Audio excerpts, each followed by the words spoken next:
Hey, did everybody hear that? Mike went swimming yesterday.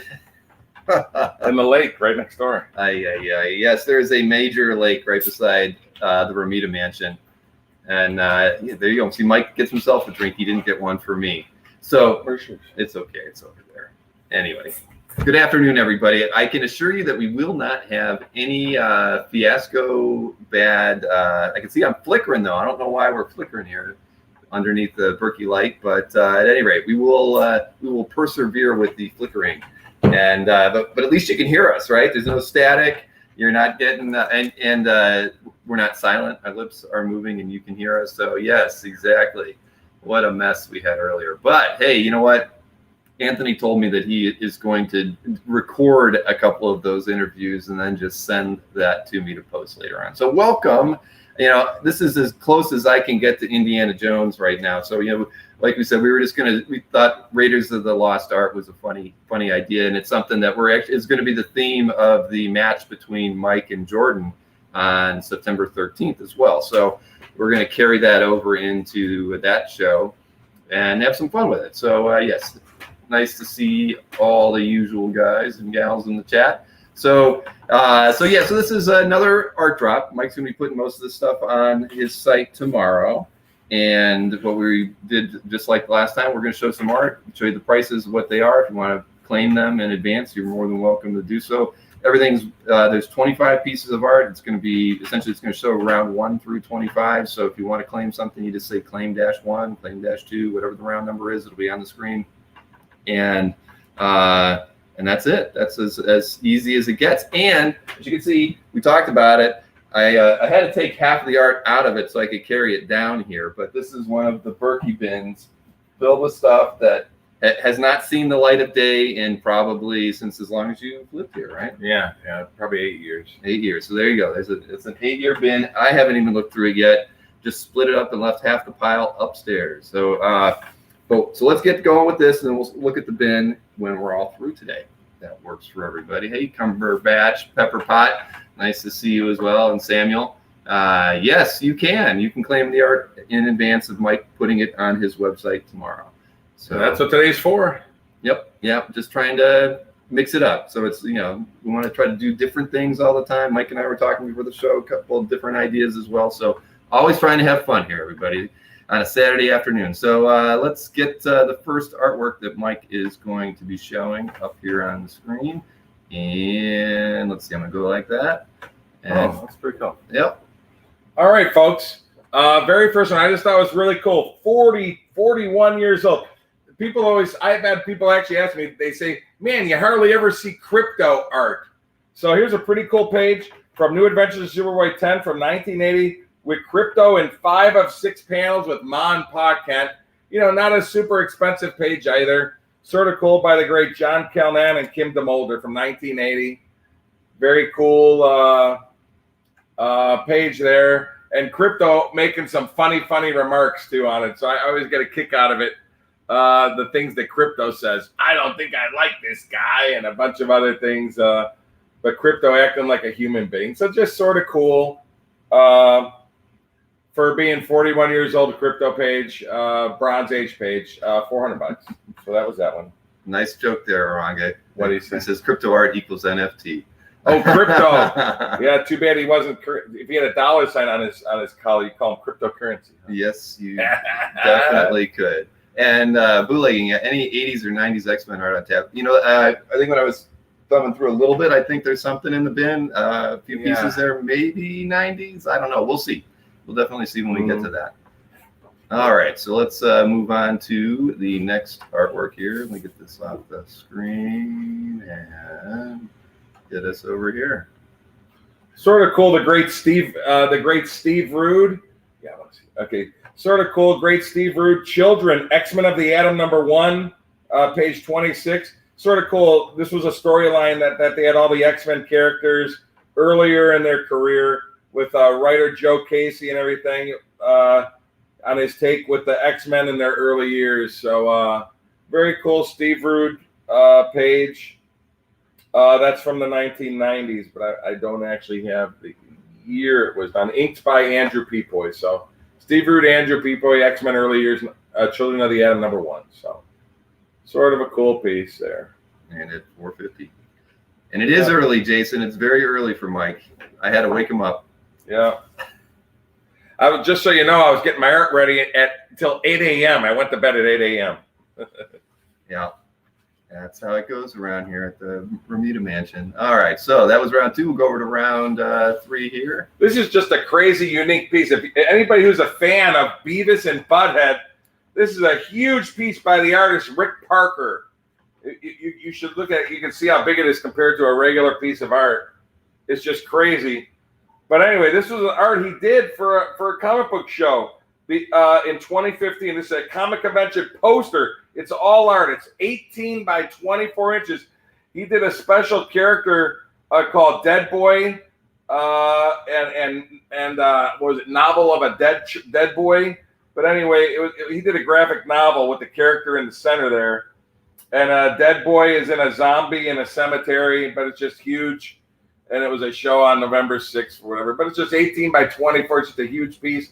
And everything is drawn the whole piece. And that character is what he did a graphic novel for. But again, he's famous for Beavis and Butt-head. And it's just a huge 18 by 24 piece with a zombie and stuff. I just thought it was just a weird, interesting, cool piece.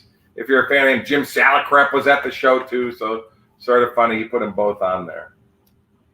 No, that was Beavis and Butt-head. I'd buy it. Yeah. I said I know there's not a lot of Beavis and Butt-head comic art out there, but there is a lot of, and of course, the animation and stuff like that. So a little bit, yeah. I have seen that. All right, so that was round 3. Move over to, oh, you're up. Okay, we got some Disney-related art here, huh? Yeah. All right. Again, I had 3 pieces on our last drop, and they all sold. So I thought sort of cool. This is a Mickey Mouse annual from 1954, all painted art, and I've never had Donald Duck before. So Donald Duck and Mickey. This is from the Mickey Mouse annual in 1954, 10 3/4 by 13 inches with 3 cool pinups of Donald Duck and Mickey Mouse. But again, this is 67 years old. I just thought it's cool on thick board, and they're all published art. And I just thought, you know what, it's just sort of cool. I always tell people, to me, like Disney, Looney Tunes, and like Peanuts are like total Americana. And I just thought it was cool, just from the 1950s piece like that. The next two pieces are from the same book. So there's that one there. Yeah, and Jason, you're asking if you can make offers. I mean, technically, this is just like, dealers if you want. We do show as a recap afterwards, but if you want to make offers, people can always make offers. We're freewheeling here, so not a problem. Fresh to market. Yeah, it's all fresh to market. Exactly. None of this stuff is on the website or anything like that. And the next piece I thought was even a little nicer, sort of cool with all of them. You got Goofy and Pluto and Mickey and Sniffles, a bunch of other characters. Again, it's from the same book. I just thought, again, it was cool. Mickey Mouse Annual 1954. This is the inside back cover. So sort of a cool piece. You know, it says, "What have you read?" A backward table of contents page. But again, all fully painted from 1954. And it has the company on the back. It's sort of cool. They show the company on the back and everything. But it's published through Walt Disney World, so just cool stuff. I just thought in the kids' room, even this would look phenomenal, framed and put on the wall for little kids or for us adults, because I love the colors for it being painted. So there you go. All right, so that's his round 5 artwork, and that'll be only a pair of Disneys on here. 67 years old. 67 years old. All right, so next up. This is sort of cool. This was for a retro. I don't think it got published, but it's called London After Midnight. It was for a reissue of Aurora model kit art with Jack the Ripper, I'm assuming, but very big painting by Dwayne Pinkney from 2007. And it's 16 by 20 inches on thick board, and it's even titled London After Midnight, but beautiful, beautiful, beautiful. I've had 2 of his pieces on my website. I sold them both, a painting of Spider-Man and one other piece. But this is for a retro Aurora model kit where I saw actually one of the models. But I don't know if this was a homemade one or not. But the guy's a really great painter. And I just thought it's just really, really sick. Yeah, the Loncini one. But really, really slick painting there. And again, it's on 16 by 20 board, so it is 20 inches tall. And I'm not sure. I have to do. Oh, let me do the Anthony hand thing. One full hand. It's probably like 7-8 inches wide, but it's on 16 by 20 board. Very, very large. Very cool piece. All right, and it even is says shaped like the old model kit boxes. Yeah, and it even says it's in acrylic. The whole piece is done in acrylic. So, and signed and dated at the bottom. All right, so that was your round 6 artwork there, and let's get the round 7 one up here. I thought this is pretty cool, just from the golden age. Not many times you're ever going to see. I don't think anybody's ever owned Arthur Petty. If people don't know, Arthur Petty was a guy that drew All-Star. He drew All-Star comics back in the 40s, but he also created for them this team called the Ghost Patrol. They first appeared in Flash Comics issue 29. Fred, Pedro, and Slim, they were aviators in the French Foreign Legion. Their plane exploded due to sabotage, and they were thought to be killed, but they're not alive or dead. But they have powers to appear and reappear, and they battle the Germans. So rather than move forward as ghosts, they still fight the Axis as the Ghost Patrol, which is sort of cool. And again, it's drawn by Arthur Petty and inked by Bernard Sachs. And if people aren't familiar, Arthur Petty, like I said, he drew the Justice Society in the 40s, and he was the co-creator of Phantom Lady. So just a cool page. And this was supposed to be destroyed. So what they did was they snipped it. The guys, before they threw it out, they cut it through the center. And it's actually taped from the back, but it is complete. But they saved the art because it was written off. But they saved the art by cutting it vertically, and it's taped from the back because this was supposed to be destroyed. How brilliant were these guys? A lot of us that are in the hobby a lot, we see these 1949 where they did that. And all these pages that got saved that would have normally been destroyed, they were told by editors to cut it and throw it out. Well, they would cut them between the panels. You see a lot of Green Lantern. You see a lot of Wonder Woman like that. And this was the only one I've ever seen from Flash Comics like that. And this is the only Arthur Petty Ghost Patrol page I think I've ever seen. So, and just cool. Arthur Petty, Bernard Sachs from the 1940s. So that's that one. But taped from the back. And there's even a cute little girl drawn on the back there too, but in pencil form. So that's that page. Yeah, I can't read any kind of. Oh no, Hershine says I should Wild Bill should make the image on the left a bit larger, the one of you and I. Oh. I can make it larger when you're showing off some stuff. I'm gonna take one quick little step. All right. Well, that's that one. Yep. I'll get the next one. And it is 25 plus the bin, Alberto. That is correct. What's and they were just asking how many rounds of art we were going to show. Oh, 25. Yeah, 25 plus the bin. And there's a lot in the bin, so I can't say we'll get through all of it, but it'll be interesting. And nothing in the bin is priced. You also have to know that because it literally has never been seen in many years and is not on his website. So, all right, let's go on to the next artwork, your round 8 piece. Round 8 piece, Felipe Massafera. Again, these pinups, his stuff is doing just phenomenal. He's really solid. I always tell people, I think he's like the modern day Alex Ross, even though Alex Ross is still here. But Felipe Massafera is doing tons of painted covers for Marvel and DC, X-Men, Spider-Man, Captain America, Hulk, everybody. But 14 by 17, Tigra, one of the main guys from Thundercats, just a really cool 14 by 17 painting of Tigra. And we do have Felipe chained up in the other side of the mansion. So just so you know, that's how Mike gets so much artwork. He lives in Brazil, but we got him chained up, right? Well, I've been asked. Figuratively speaking. But beautiful stuff by the great Felipe Massafera. And like I said, I know the piece is a little darker than what shows. So the image that Bill has is more, but because of the glare. But cool piece. Jason wanted to know. He's like, "Are you repping him, Burkey? And do you have the X-Men 1 cover?"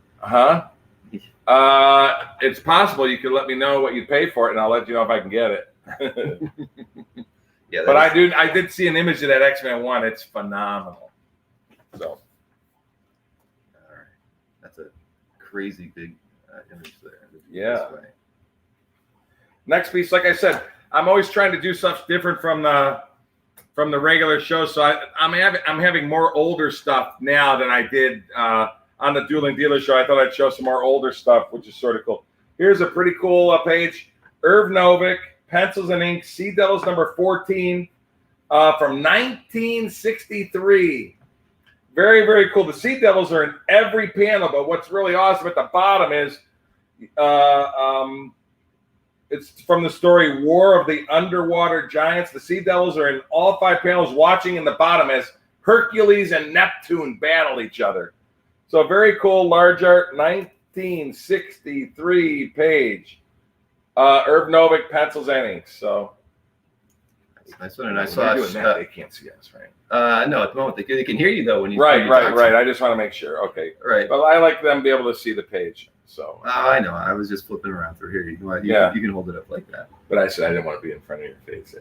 Oh yeah. Okay. Whatever you say. I want you to be. I want my little lasso wielding buddy to be seen over there. Yeah. But very cool. Silver Age page. Almost 50 years old. What am I saying? I'm sorry. It's almost 60 years old. It's 58 years old for crying out loud. Holy Toledo. There you go. And Shannon Weathers, cool. Just Shannon did claim the round 1 artwork. Oh, the crypto? Yep. So thank you, Shannon. I appreciate that. As does Mike. Yeah, we'll show that one more time. Just really cool. Thanks so much. Billigan Jones. Yeah. All right. So let's see. What else we got? Billigan Jones. If I was going to share something with Billigan Jones. Can I share something before we go to the next piece? If you have to. Bill always wears his Loki antlers. I said we got to start calling him Blokey. Blokey. I don't like cool? It. No. Blokey? I don't like it at all. No. Go back to the drawing board. Okay. Back to the art. Okay. I thought Blokey. I had a dream and Blokey just popped up. I did not. I don't like the sound of that. All right, let me get this image. Very cool. Again, Murphy Anderson, Pencil Inks, a page from Hawkman number 10 from 1965. It's the last page of the story from where Hawkman helps the CIA on a mission. There we go. Yeah, on a mission, and his girlfriend also helps Hawk Girl out of costume, working for the CIA. She's secretly masquerading as an agent. Now there is a crease through the top panel here. There's a crease also because it got folded, but the bottom crease is below the artwork, so it does have a little bit of condition issues. On the back of it, it says property of John Ellis, whoever John Ellis was. Oh, I see. But yeah, there's a crease right here through the top third of the page. But again, it's priced right. Spot right there. It's priced right for its age. So there is a crease, horizontal crease through the top panel. But again, a 2/3 page for $1,000. I thought that's about right for what it should be for. But it's, again, 1965. It's 56 years old by the great Murphy Anderson, Pencils and Inks. So there you go. Like I said, I was trying to have an older theme of stuff from the believe it or not, the late 1800s to the 1960s was the theme sort of for most of the art that I thought that we'd show today. Mm-hmm. And Johnny, this is all, well, you can say it's a preview of the art drop that's going to happen tomorrow, and anybody can buy anything today that they want before it actually hits Mike's website tomorrow. So, all right. This is an art drop, so anything shown here can be purchased. Just make a comment on the side, and it's yours. Yep. You guys get to see everything first before it goes up. Again, the theme, beautiful Al Plastino Action Comics 289 page from 1962. This is almost 60 years old. It's 59 years old. Really cool page with Clark Kent in every panel as he beats up the bad guys, and Lois Lane is also shown at the end also. So very, very cool. Very, very cool page from 1962. Large art, of course, 12 by 18 by the great Al Plastino, Pencils and Inks. And as people know, we have a claim. Yes, Andrew Gorlick. Yes, and Johnny. Yes, claim. Technically, we can call it a claim sale. But yeah. What we've done with Mike is whenever Mike is getting a art drop ready to go on his site, he almost always does them on a Sunday. So when time permits, I'm going to come over here on Saturday before he does his website art drop, and we'll pre-sell the stuff before it even gets there. So it's a benefit to all of you guys who tune in and watch the shows. And you get to pick things up before the whole point is gets a chance. Yeah, the whole point is for you guys to get first dibs. Yep, exactly. But a great pickup and very cool. And actually has a date stamp on the back, February 5th, 1962, for the Comics Code Authority. Very cool. Thank you very much, Andrew. All right, so we'll get that was round 11, and this will be round 12. And say, if you can, always say claim and then the round number, just so it's very clear and whatnot for us here. But here is the round 12. Everything beautiful, large J.G. Jones full painted cover. Check this out. Inherit the Earth, large painted cover, 12 by 18 inches painted. What this was it was a graphic novel that reprinted the books Powers That Be #1, Shadow State #1, and then his famous Fatale 1, 2, 3, 4, 5, and 6 with all the sexy babes. But this was the collected volume, the graphic novel that reprinted all the others, and all those books. And he did a painting for the collected volume book. But a beautiful, beautiful. I just thought the great J.G. Jones for $1,200, a large art full painting from 1996. This is 25 years old, and a great J.G. Jones painted cover for $1,200. I thought that's a pretty neat piece there.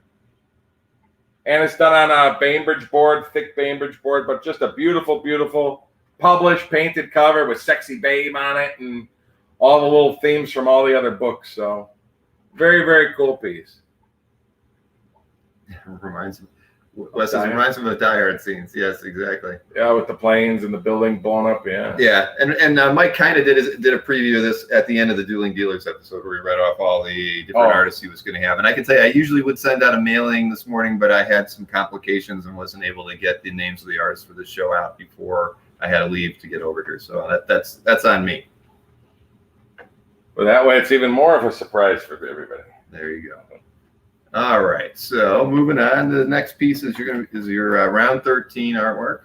Round 13, very cool. Evil Denny. This is a back cover, but Evil Ernie. This is early in his career. Evil Dead, Evil Ernie #2, the back cover. But what's cool is this is Kyle Holtz, inked by Timothy Bradstreet, which is very cool. This is from 1997, so this is 24 years old. Just a great horror cover by a great horror team. As people know, Kyle Holtz is getting really, really popular now.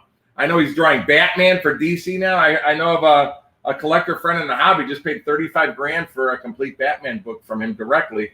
But again, this is from 1997. The cover is a replacement because the art had nothing underneath it. But so the cover is a replacement stat. But everything else is drawn. Every single thing is drawn below the logo. So I just thought, again, just a really cool cover by a great horror team of Kyle Holtz, Timothy Bradstreet from 1997. Really cool, crazy horror cover. And everything is drawn. You see below the logo, everything. And it's drawn edge to edge on 11 by 17 cover art. Very nice. And like Brian said, I love early Bradstreet as well. Yeah, yeah. I said there's tons of crazy zombies. There's a crazy clown at the bottom. All the corner box, the little round heads, everything is drawn. So very, very cool piece. I thought for a cover from 24-year-old cover for $1,200 by them. Cool horror cover. So I thought that'd be a cool piece. All right, so we're gonna move over to round 14, and thank you, Mr. Red Jag, for encouraging everybody to like the show. Round 14, we have the Ghost Rider page by Kyle Holtz. Kyle Holtz. I'm sorry, Dick Ayers. Dick Ayers, large art, Kyle Holtz page from Ghost Rider #4. Very, very cool page here. This is from 1967. Large art Marvel from the Western, and the men call him Stingray. So very, very cool. And we have a claim. Very, very cool twice up page. All right. Let's go through it. Thank you so much, Chris. Yeah, thank you, Chris. Nice pickup. Very cool. From Marvel. This is from Marvel's Western era, 60s large art too. So very, very cool page. Thanks for that sale. All right, so we're moving over to round 15. Much appreciated. Get that off of there and get that off of there. And switch over to round 15. And this is sort of cool. The great John Romita Sr. You know, Marvel Classics, they did these books. This is all drawn completely by John Romita. They did a Robin Hood cover. The published piece is actually a painting, but John Romita did all the line work. Then obscure artist, non-Marvel, did the paintings for them. But this isn't I wouldn't even call this a prelim. It's actually the line work. But the logo, everything is all drawn by John Romita. Pencil and inks. It's a 9 by 12 inches from the Robin Hood Marvel Classics book. And also with it, you get, if Bill has the both copies, that's the production copy on the right side that came from the company. That goes with it. So that's a future price. But John Romita, it's from 1983. So it's almost 40 years old.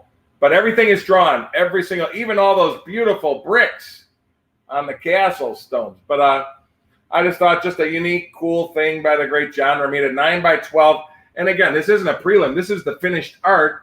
But again, an artist from the companies would do a painting because the finished piece is an actual painting by somebody else that's non-Marvel related. Marvel would do the line art, and then they'd send it to the company. Then they did their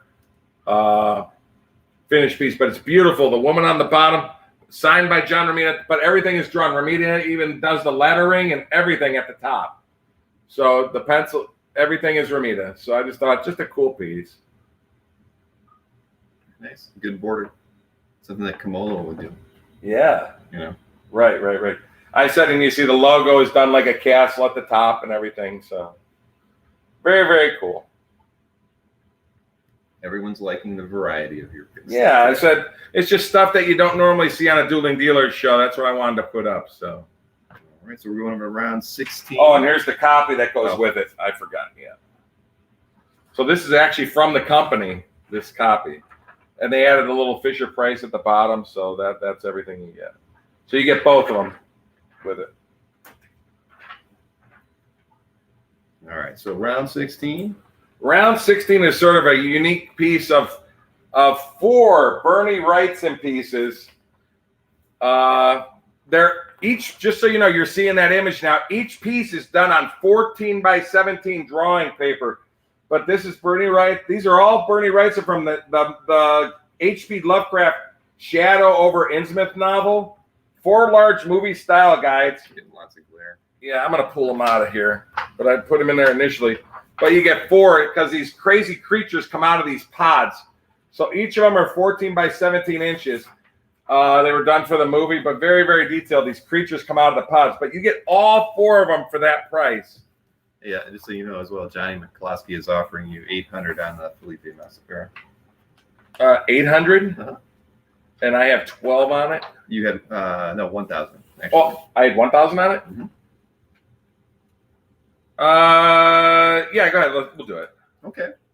What the heck? Pull it up on the screen, Johnny. Yeah, pull that one back. If you're able to pull it back, just to show them, let me pull it back out. Well, yeah. I can't. Yeah. Oh, okay. No. Yeah. But here, I'll just show. Yeah, to keep things rolling. Sure. That's yours. Very, very cool piece. That's yours, Johnny. Thanks a lot, Johnny.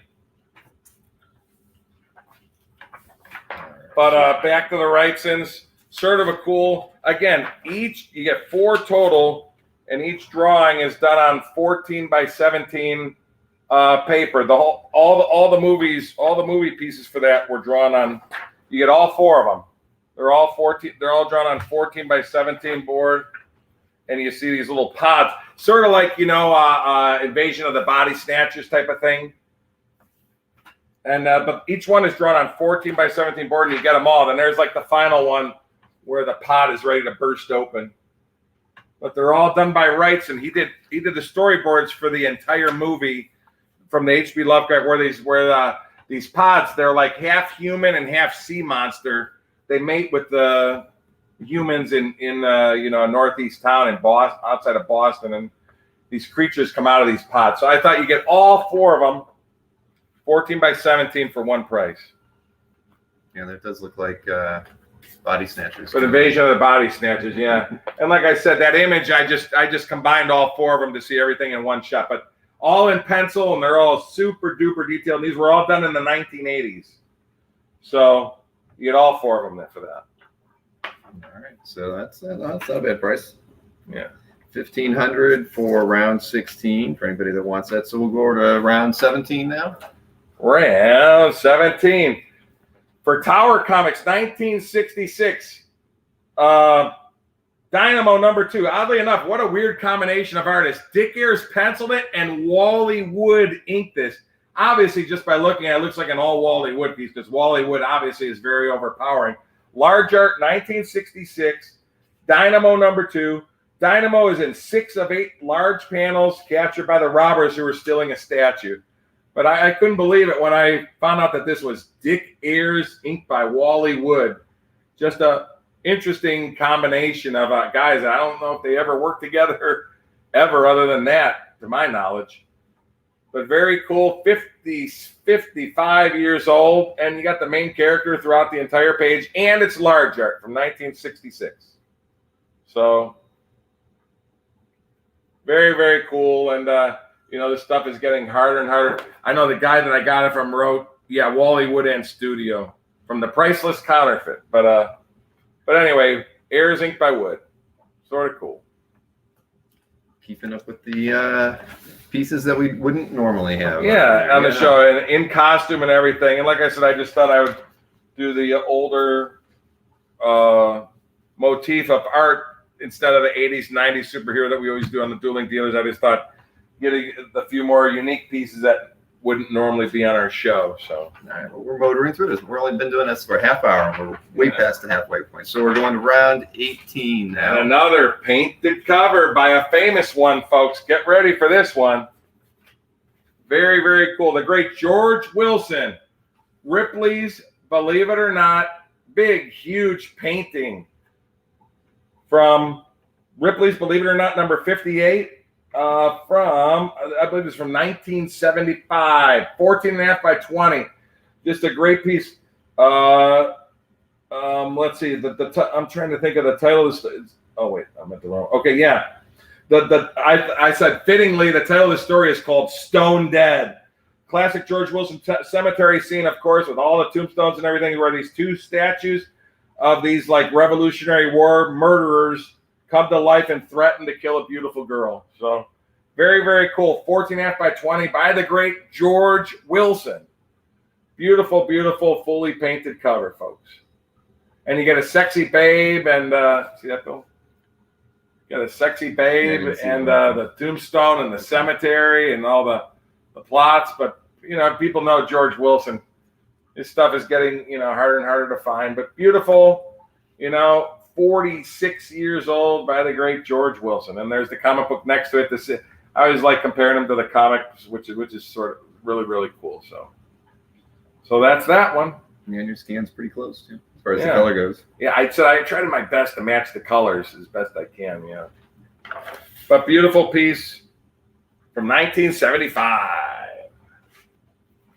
All right, so that was round 18, $1,900 on that one. So we'll go to the round 19 artwork.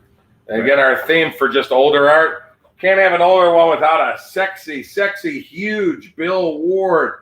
1955 published humorama.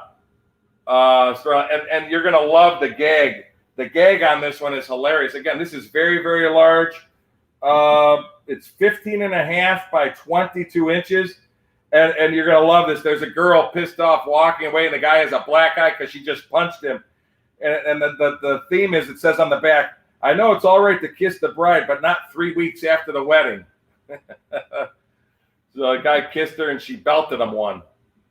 But just a very, very cool Bill Ward. And this was published 3 separate times. This was drawn in 1955. Then it was also reused in the September issue of Comedy Magazine. And also in January 64 was published again in an issue of Joker Magazine. So they were saying, proving that this joke never gets old. But beautiful, beautiful. Again, very large, 15.5 by 20. Does have a very teeny little tear in the bottom center that just touches into the artwork almost. But it's paper on board, and you know, on back of them, typically they have tons of production notes on where they were all published and everything on the back. But this was published 3 times, done with Conte crayon, and just beautiful mixed media piece by the great Bill Ward. Again, this is from 1955. It was first done. You know, a lot of it is even 70s stuff from Crazy is starting to go for big bucks, but this is from 1955 and large art. Very large. And definitely more sexy than the last one. Yeah, how about that, huh? I said, yeah, I never thought about what. Alberto, you I are said, funny today. I said, look, could almost be her sister, her very, very, very sexier sister there, huh? Look at that, good girl art, folks, good girl art. Yep. That's her as a secretary, and this is her as her sexy outfit. All right, so that was your round 19 piece. It's $1,900 even, and now we're going to go over to round 20. Again, keeping the theme for this older art. Listen to this, 19.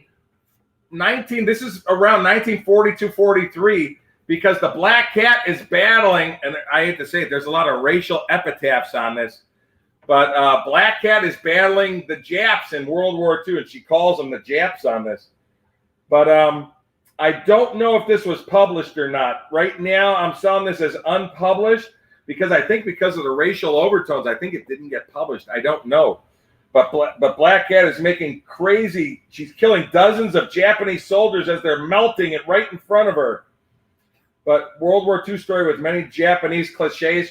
She's even saying on it, attention crew, she says, this is it. Okay, Tojo, here I come. I got a belly full of nice nip eggs for you. I mean, it's just crazy the stuff they said on this page.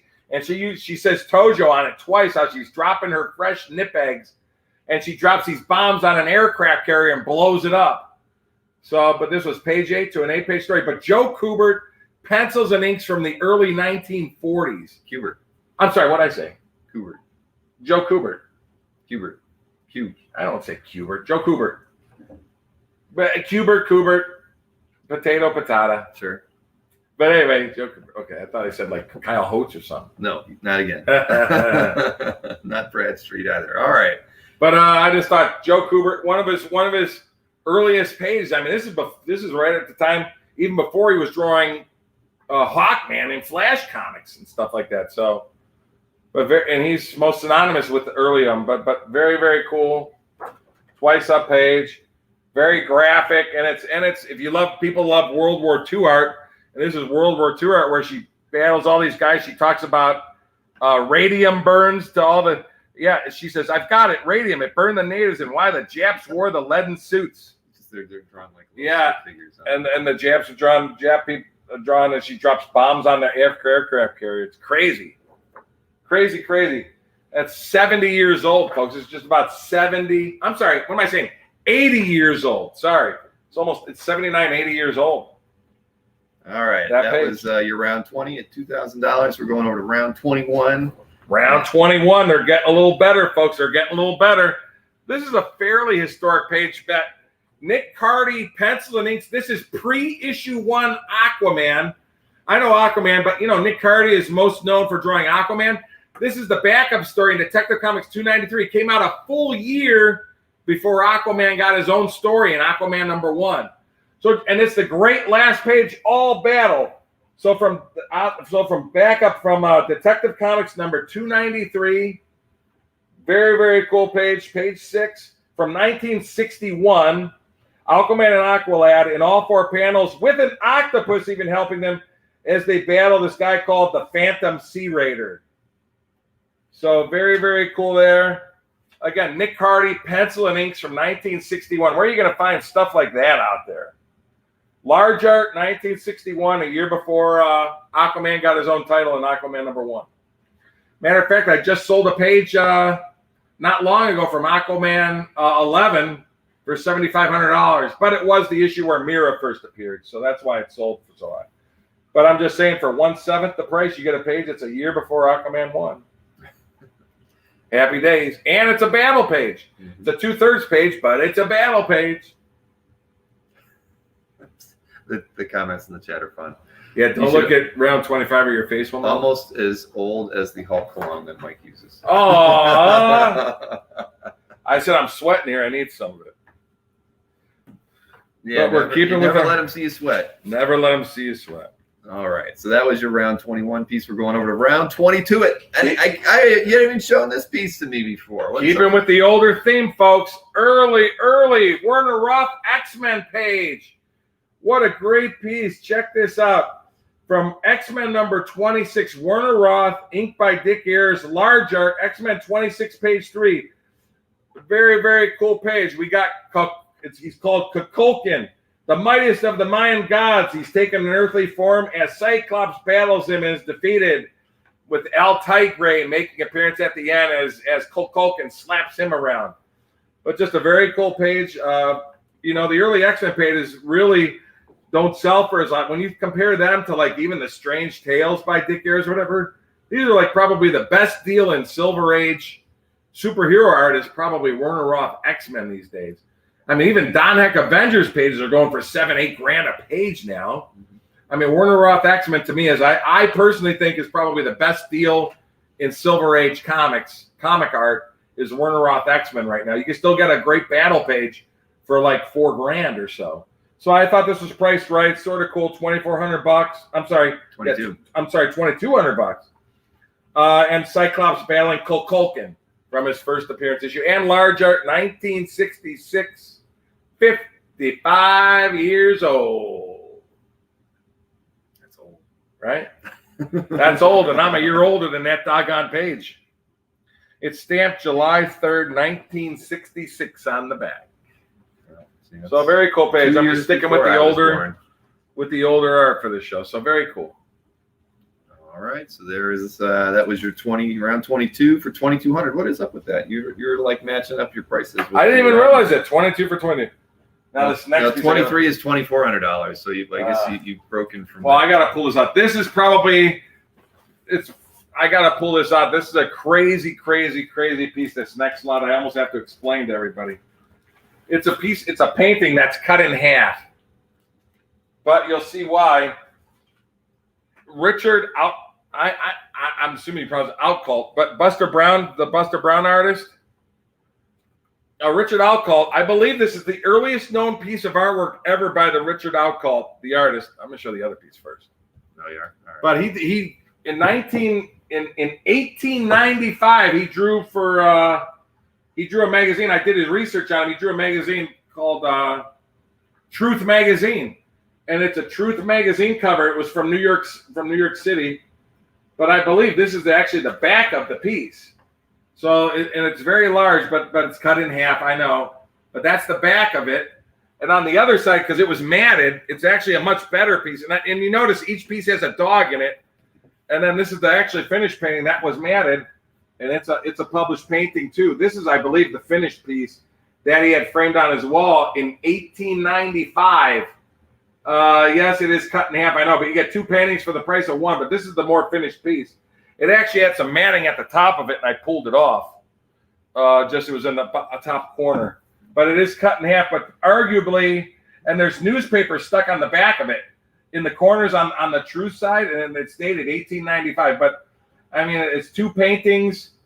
Yes, it's cut in half, but two paintings by Richard Outcault from 1895. And I believe it's the earliest known piece of art by him that's ever surfaced. But it is cut in half, but you get two paintings for the price of one. And the painting is from a Truth magazine in New York City, and so that's the piece. And you got that from the family? It came from the family, yeah.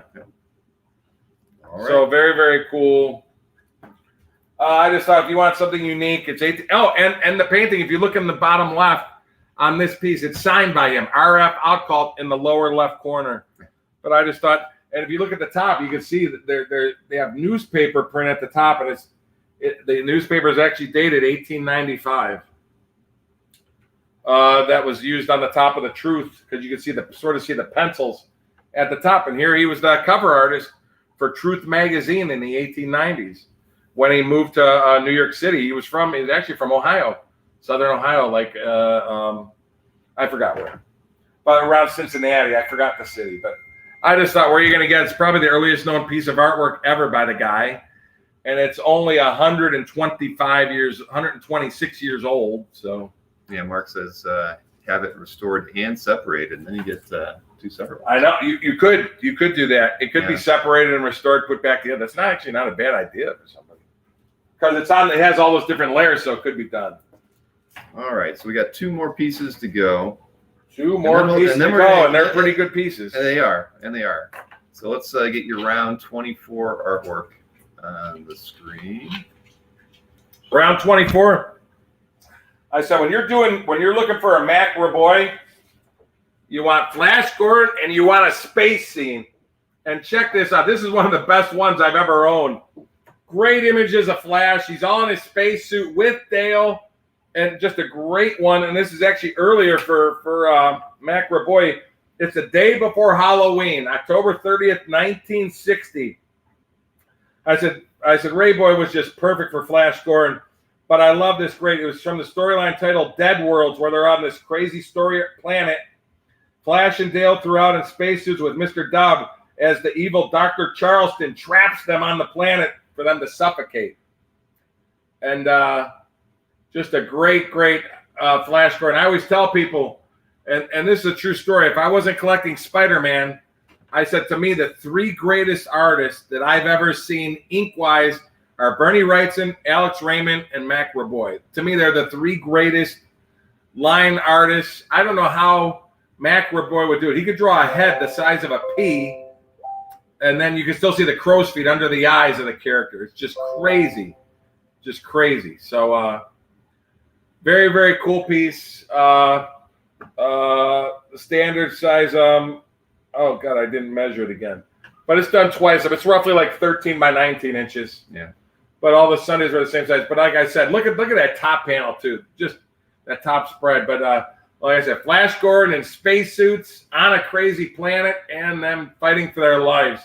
I mean, that's what you want with Mac Raboy. So just a beauty. I want to see it. Isn't that a beauty? I didn't get to see it. The line work is just stunning on these folks. Yeah, I agree.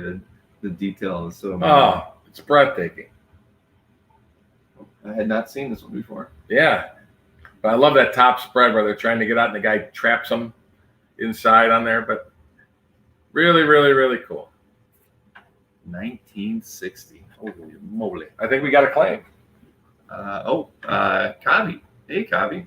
I said, to me, this is one of the best ones. I've owned probably 40 of these since the early 90s. This is one of the best ones I've ever had. All right. Thanks very much, Kavi. Yeah, it is. It's amazing. Oh, that's a doozy. Oh, I should have measured. It's a doozy. Yeah, that's what you should have worn today. It's not a dueling dealer's day. I know. I have it upstairs. I'll let you maybe show some. I'll grab my doozy shirt. All right. Yeah, I can be showing stuff from the bins while you go change. And last but not least, very, very cool. Jack Kirby, Howard Purcell, Mike Esposito, Strange Tales 144. This is actually a semi-birth page in a sense. This is from the S.H.I.E.L.D. story. This is actually the first appearance of Jasper Sitwell, who's a S.H.I.E.L.D. agent. He actually appears in the last two panels of the page before this, but this is his first full appearance where he's trying to get he's at S.H.I.E.L.D. and he's fighting with this guy who doesn't believe he's a S.H.I.E.L.D. agent, so he's doing all these crazy things and forcing the guy to laugh, forcing the guy to jump up and everything, battling. And then you get Nick Fury and Dum Dum Dugan in the bottom panel coming in and screaming at them all. But large art, 1965, Kirby Purcell pencils and Mike Esposito inks, large art. Very, very cool. And, for that storyline and priced right for that. And very, very cool from Strange Tales 144. And again, it's a birth page with Jasper Sitwell, who's a S.H.I.E.L.D. agent. This is his first issue. And actually his second page appearance, but his first full, he appears right at the end of the page before. And very, very cool. No, Rich, it's Mike Esposito inks on this one. Yeah, there's no Severn on this one. It's Kirby Purcell and Esposito. So just very cool. And again, a birth page, I thought it's priced right just for the air it is. And I love the fact of it. It's so funny where Nick Fury even makes a funny clip. He goes, "Who do you think this is? Soupy Sales?" Who was obviously a very popular comedian at the time. So, but very cool. Kirby, Purcell, Esposito. Large art, Marvel, 1965. So, but I thought for the price, where are you going to get a Kirby? Even though it's Jack layouts, but you know, but you got Kirby Purcell. How many times did Kirby and Howard Purcell, who's of course known for Sea Devils for DC, but them working together. So now the second panel, it's interesting. You can almost pull it up. They whited out. Somebody had to re-ink the face here. It's whited out and re-inked. So I'm curious what the face would look like underneath it, but I would never take the whiteout off. But the face is drawn twice, so you get two images there. But everything else is just fine and dandy.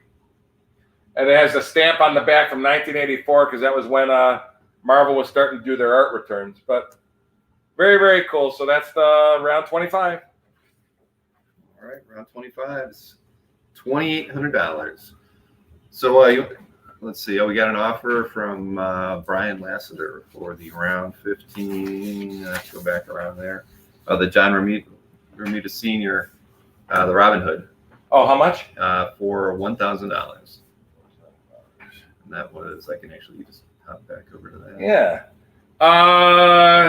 You know what? To keep things going, we'll do it.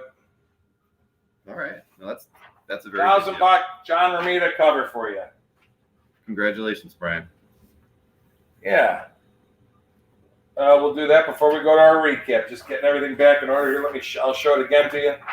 And I got it on the screen. You don't have to see it. This is the beauty of it. Remember, you don't have to show it again. Yeah. Well, I had it here just to pull it from. You get both pieces. So congrats. Yep. No, that is a very good deal. And it's a beautiful, beautiful piece. So you get both of them. I'm just going to separate them. All right. So we'll do the recap, and then when Mike goes to get himself a change of clothing, apparently, I'll start going through the bins and selling everything at $50 a page. What are you crazy? Okay, I'm staying. All right. So let's get this thing back at the start here. Yeah, here we're at 3, 2, 1. All right. All the way back to the beginning. Get this thing off of here. And get that off of there as well. All right. So let's see. So without my production crew, it's not as seamless a show. Oh, I'm sorry. I went all the way back to the beginning, didn't I? Yep. Get on the second one here. All right. Thanks, Mike. See, where would I be without you? At a mini golf course. At a mini golf course, damn straight. All right. So do you want me to pull the art details up as well for each piece, and you'll let them know what? Sure. Okay. So this was your round 2 artwork, and you were at 450. To start with. 8, 9, 23. Okay. Hey, West is asking if should we do the bin before the recap? No, recap first. All right. We'll get through we'll just power through this recap, everybody. We'll power through it. And like I said, people can always make comments on the side. If we hear crickets, we'll just go faster. What is that, 351 bid or something? Damon Watson, 351 bid on bin. I think he's talking about. The bin. He's bidding on the bin. But we'll get to that. Okay, so this is your Steve Rude piece, and you're at 450 on this one. Yeah, I'll do because it's going to be going on the website. I'll do 400 if somebody wants it. We'll go quicker on these. So if you really want something, tell me. But we'll go quicker on these. So 400 if somebody wants before it goes on the website tomorrow. All right, and then we go over to your round 3 piece. That was the massive. Yep. Yeah, Ripper. This is huge. 18 by 24. I had 500 on it. I'll do 400 if somebody wants it. The Beavis and Butt-head artist. It's a huge. He drew when him and Jim Salicrup were at a convention in Las Vegas. So huge piece there. $400 if somebody wants that. All right. Then these are the 2 Disney pieces first. Yeah. Were they different? Yeah, they were. Yeah, they were. Okay, yeah. The first one was 6, and the other one was 6. I'll do 500 on this one. If somebody wants it before we go off the air, 500. And then you're round. And I'll do 650. If somebody wants it before we go off the air, just saves me time putting them on the website if somebody wants them before we go off the air. All right. So then round 6. Round six. I had 800 on that. I'll do 700 if somebody wants before we go off the air. All right, that's a good one. Beautiful Lon Chaney, craziness, ghoulish, Jack the Ripper, whatnot. All right, so over to your round 7. Round 7, the Arthur Petty. I have 900 on it. I'll do 800. Golden Age, early 40s. Very cool Ghost Patrol battle page from the 40s, folks. From the 40s. When my parents were born. My Lord. Holy mackerel. All right, so round 8 was sold, so we'll go over to, let's see, round 9. You can still see their comments, right? Well, yeah, let's see if they were. Everyone's keeping quiet for the bid. Oh! So that's how I know. Yeah, very cool, Irv Novik. Sea Devils, they're in every pan. I'll do 900 on it. All right, so For 900 today. on the note. But if you don't get them today, they're higher priced tomorrow. Right. Yes, that's how it works. All right. Around 10. You were at 1,000 on this 1,000. We'll do 900. Somebody wants before the end of the show. All right. So then we'll move over to round. What is it? Yeah, no, 11 sold. So it goes over to 12. 12. Yeah, we'll J.G. do. Jones. I'll do 1,100. Beautiful J.G. Jones painted cover. Yeah, I agree. That is a good one. All right. So round 13 is the Holtz and Bradstreet. And we'll do 1,100 on that. Somebody wants before we go off the air. All art. Holtz inked by Timothy Bradstreet. Beautiful Timothy Bradstreet cover. Holtz and Bradstreet, $1,100. Funny comments. Oh, just laughing. Yeah, good comments. Funny.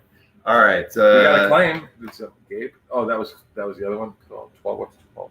Round 12 is Oh, the J.G. Jones. Yep, I was just going to say. I thought that was a good deal too. Yeah. I'll pull that claim up on the screen so everybody can see it. Thank you, Gabe. We both appreciate it. That's a nice piece too. Twice up as well. Right? Yeah. Oh, yeah.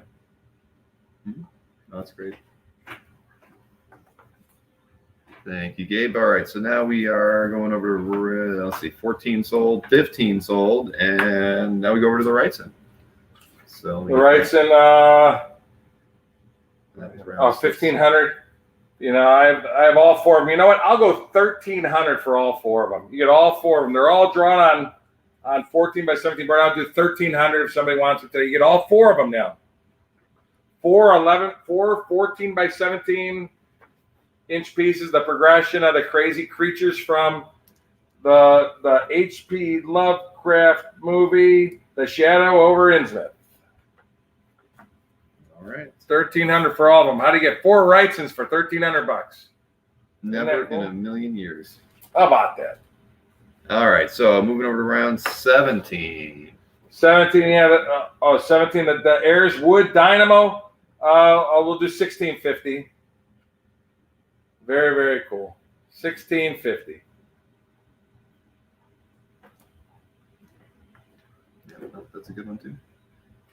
All right. Wally Wood 1960s for 1,650. Dynamo in almost every single panel. You're just not going to see that much, folks. All right, round 18. Yeah, again, I'll do $1,800 on the George Wilson painting from 1975. Beautiful large art, George Wilson. Very cool piece. 1,750. Yeah. Oh wait. Oh, I said 18. Yeah, 1,750. That's fine. I thought I had 8. I couldn't remember what I had on it. Nope, you had 1,750 today. Only. No problem. All right, then round 19 was the Bill The Ward. Bill Ward. Very nice again. What do I have on that? You had 1,900. Yeah, we'll do 18 on that. Very, very cool. Published 3 separate times, and it's large art. Beautiful. Yes, and she looks a little sexier than the girl before.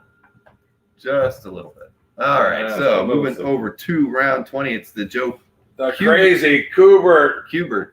The crazy Kubert page where she says a bunch of racial epitaphs. Holy moly. 2,000, I'll do 1,850. It's from this is early 40s Joe Kubert pencil and inks, folks, where she melts these Japs. She says, here, Tojo, have some nip eggs, as she drops bombs on a Japanese aircraft carrier and blows it up. Crazy, crazy stuff for the early 40s. Crazy stuff. All right, 1,850. Now over to round 21. Nick Cardy, I'll do 1,900.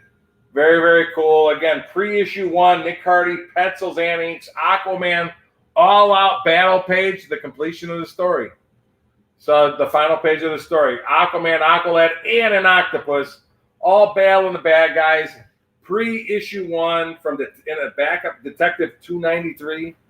Very, very, very cool. Very cool. Somebody saying something about Spidey? Prince Neighbor said, fix those eyes on the Spider-Man statue. Oh, what's wrong with his eyes? They're a little big. Oh, yeah? Yeah. Well, that was done in the 90s. Well, that's the right time. And there will be no bill again. We don't play the memes on Saturdays, unfortunately. Well, fortunately. All right. So and we're down to only 2 more pieces. See how quick that was? Well, I think it's 3, but around 22. Oh, that's right. So around 20.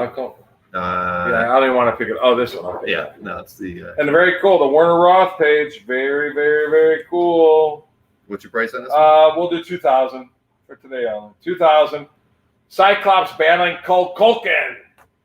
2,000 for X-Men 26. Yeah, I know those Roth pages are definitely a bargain at the end of the day. Large art 1966, folks. Wow. All right. Now 2 more pieces ago. We're not. I don't want to. I'm holding up the other piece. Yeah, that's fine. I'll call. What did I have on that? 24. I just think it's unique. You know what? If somebody wanted, just because they're in pieces, I'd go 2,000 today only. You get both of them. And again, this piece here, if you look in the lower left, it's signed RF Outcault. Probably the creator, first artist on Buster Brown, and it's probably his earliest painting, and this was in the family's possession. So just sort of cool piece. And right, somebody made a comment. If you get it fixed up, you could get 2 paintings out of it. I see offer, you know what, I'll meet you in the middle at 1,800, Rich, for both. You can get them cleaned up and have 2 paintings out of that. I'll go 1,800 because I'm putting it on the site for 24. So I'll do 1,800 if you want it for 1,800. Let me know and it's yours. All right. So now we're down to the. Just let me know on the side it's yours. Oh, I'm coming down 600. So if you do the 1,800, it's yours, and you get free shipping with the other pieces. Let me know. All right. It's out there. I'll tell you what, Rich, 1,750. There, 1,750. Okay, Rich, you just let us know. All right, so we have 1 more piece to look at because the round 24 Revoid piece did sell. And is that thing popping up? All right. I think so. Oh, I thought somebody already wanted. Well, somebody's at. Well, the thing is, Elisa basically would be getting it at 1,750 because that's. Yeah, I know. So I don't know. And that's ahead of Rich because Rich said it after Elisa said it. You got to go with. Technically, Elisa put in first. Elisa gets it for the 1,750 if she wants it. You have to confirm. Yeah, because she did claim it before Rich finally agreed on the 1,750. So yeah. Yep, well, we see it, everybody. That's why we're looking at it. But yeah, I just want to confirm. Yeah, at least if you could just confirm the. If not, and it's at 1,750, just so you know. If it was, you get it for 1,750. If not, then Rich gets it. All right. Nope. Elisa says, "Okay, thanks." So there you go. Sorry, Rich. You helped negotiate it down, and then Elisa swooped in and took it from you. You don't see that too often. No, I think in all the times we've done dueling dealers, I don't think that's ever really happened before. All right, well, Rich, you if you find something else you like, I'm sure Mike would put it in for free shipping. Yes. Well, because I'm shipping his other stuff. Yeah. All right. Well, now we're down to Elisa the Sniper. There you go. All right. Congratulations, Elisa. We both appreciate that. And sorry, Rich. And let's see. If this helps, Rich. Listen, on the last piece, just to give everybody a chance, I'll do 2,500 on it. So I was just going to say 27. I'll do 2,500, Rich, if you want it for that, or anybody else. 2,800. It's going on the site for 2,500 just to get the last piece sold. Kirby, Purcell, Esposito, very cool, large art. So you still have the Outcault, or that's it. Oh, I do have the wrong message on there. I'm sorry. Yeah, let me switch it. There we go. There we go. Yep. I just noticed. But 2,500. So, Rich, you can make your money back on that if you want that one. 2,500, and you got Nick Fury and Dum Dum Dugan and the first appearance of Jasper Sitwell, Shield Agent on it.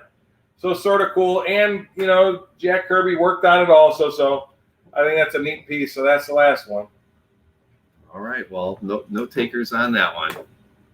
And Marcus says feels bad for Rich. Yep, those things. Well, I can't say they happened because that was the first time we've ever had that happen. I mean, we've had other people where you've lowered the price and then made an initial offer to somebody, and then they kind of pass and somebody else gets it. But never had a.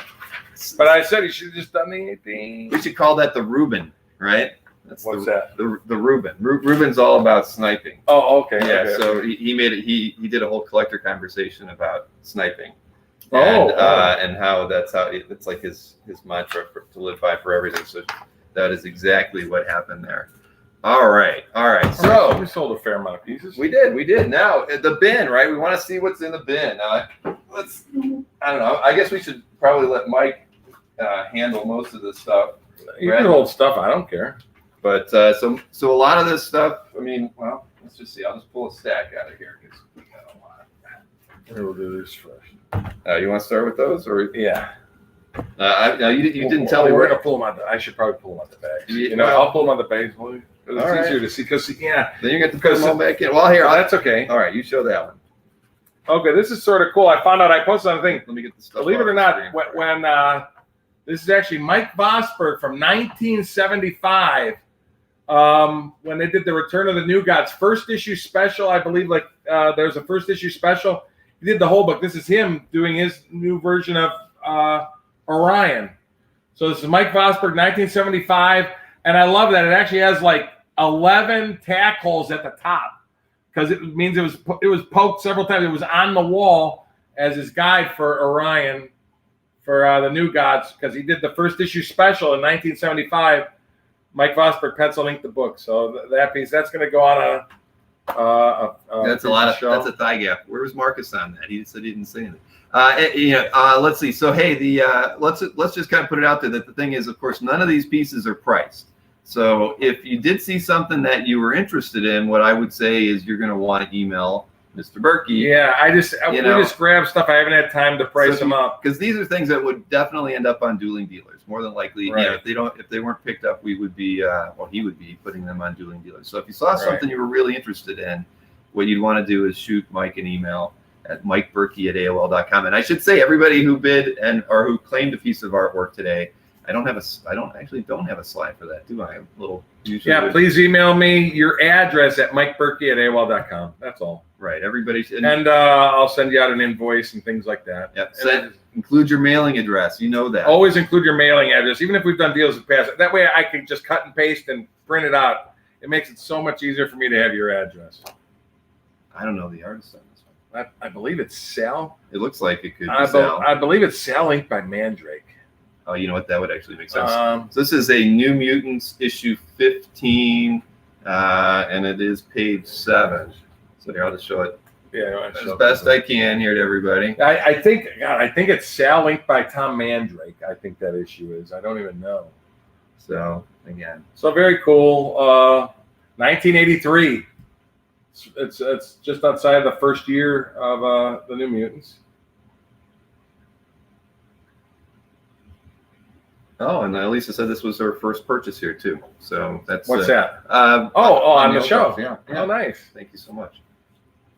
All right. Let's see. Next up, this was the Ditko. Believe it or not, this is a Steve Ditko Solar page. Sort of cool. It's Ditko inked by Don Simpson from the first run of Valiant, of course. Hey, so Michael, just so you know, this stuff is unpriced. This is stuff we're pulling out of one of the bins. So the thing is, if there's something that you're interested in, I would shoot Mike an email. This is more of a discovery thing for all of us because I haven't looked at any of this as well.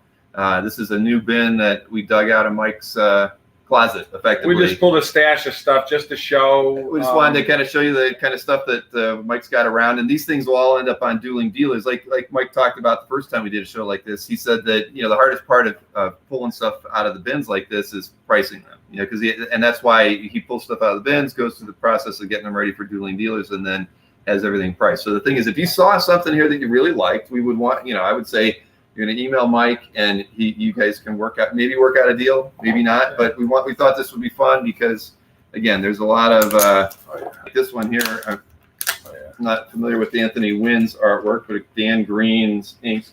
There we go. This is from Wolverine 108. It's the title page. Flash. Look at that. That is awesome. And yeah, again, sorry, no price on them because literally we are pulling these things out and for the first time ourselves. So that one's really nice. Show it off a little bit more. But yeah, Michael, that's at some point we just I go over to his house at least once or twice a month and look at the artwork, and we just thought it'd be fun to kind of look at it all here as well. Now this I'm not sure who the artist is. I don't even know who the artist is on this one. Right. But X-Men, let's see, we'll just show it. Uncanny X-Men number 3, page 6, real nice page. I have to do research on these. I don't know. I have written on there that I paid $300 for it in 2013. So I don't know. But X-Men, nice X-Men page. I'll do some research on it. We're just pulling art. And this is Rudy Nebres, Superman. Beautiful, oversized Superman pinup. Is it dated? Usually he dates his stuff. I think it says 02. Yeah, I guess. Yeah, looks like 02. Yeah, beautiful. Or 07. Big oversized. It looks like it's about 12 by 7, 13 by 17. Beautiful Superman pinup by Rudy Nebres, probably 20 plus years old. What is the page? That's that one. Yeah, I can show you that one. Let's see. This is from this is Frank Bruner, Creepy 10. It's one of his earliest probably one of the earliest Bruner stories. 1971, Frank Bruner from Creepy number 10. Very, very cool. Large art too. Yeah, this is huge. Like 16 by 24 maybe. And it's pretty big. Yeah, the art image is probably like 14 by 20. Okay. The Eye of Newt, Toe of Frog is the title of the story. Oh, it's the bottom. It says Vampirella 10, but I believe it's from Creepy 10. So.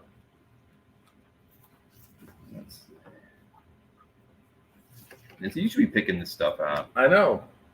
Nice John Buscema Punisher page, Western one. It's pull and show. Yep. All right. You sure? I did pretty good on that last one. Oh, no, that's good. Look at that. What's cool about that is John Buscema penciled and inked that story where the Punisher's in the Westerns. Samuel, yes, please email Mike if you've got if you want to make an inquiry about any of the pieces that we're showing you right now. So this is John Buscema Punisher Western. Yeah, we could probably still keep it in the bags. I think. Yeah, I mean it's working okay. Yeah. Pencils and inks by John. Very, very nice. Here's a very cool, we can just take those. There's a very cool page from Superman. I didn't even know, 1999. Superman Fantastic Four. Dan Jurgens, inked by Art Tiber. It was a one-shot. Superman and Fantastic Four. Dan Jurgens, inked by Art Tiber. Go ahead, you go. All right. Bill's going to show some stuff. Everything half off. But I doubled the price. Right, exactly. All right, yeah. This is from Wolverine Origins 37, page 5, splash page. It's Doug Braithwaite and Bill Reinhold. Thanks.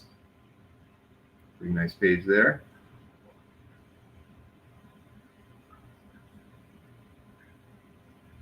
Yeah, smash the like button for me, everybody. The more likes we get, the better. All right. See, now Mike's really out of here. Now I can do some wheeling and dealing like Anthony Snyder. All right. This is a Conan Daily strip from '78. Ernie Chan got Red Sonja all over it. That is a pretty nice one there.